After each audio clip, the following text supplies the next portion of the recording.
In 1620, a boat laden with 130 passengers set sail for the New World, a frontier that had been breached by only a few other Europeans and would eventually come to be known as the United States of America. They would land on the East Coast in Cape Cod before finally settling in Plymouth, Massachusetts. Their journey, however, begins in a small English village.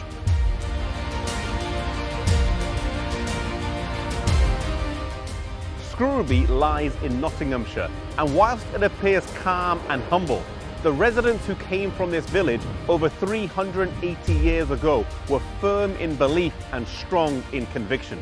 The principal members of the Scrooby separatists were Clifton as pastor, Robinson as teacher, and Brewster as ruling elder.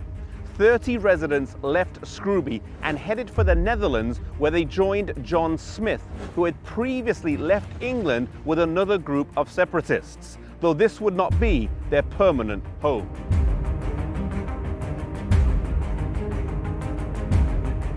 Further meetings would take place, and those in Holland decided that they would head to the Americas.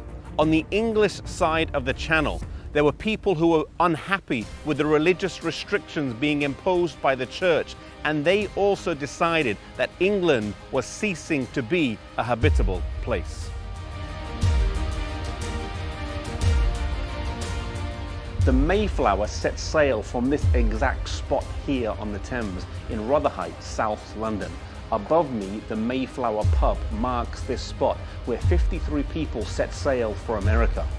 Its sister ship, the Speedwell, left from the Netherlands, but when it was 200 miles off the coast of Cornwall, it had to turn back because it had developed a leak.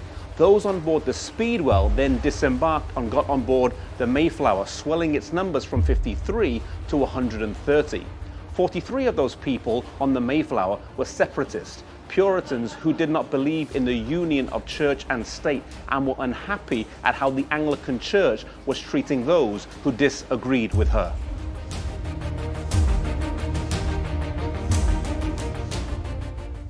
Those on board had to put up with cramped living conditions, food shortages, little fresh meat, little water, severe seasickness, and violent storms, making it an incredibly arduous journey.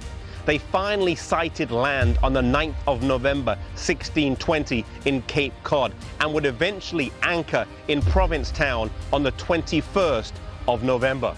Of those who made the journey, over half would die that first winter due to the harsh weather, illness, and the poor diet available to them.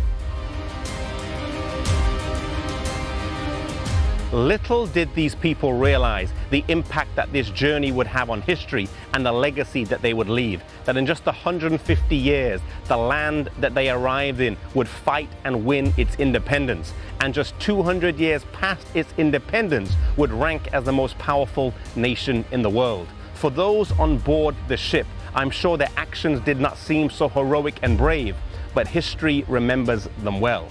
Never underestimate the impact that your life can have on future successive generations.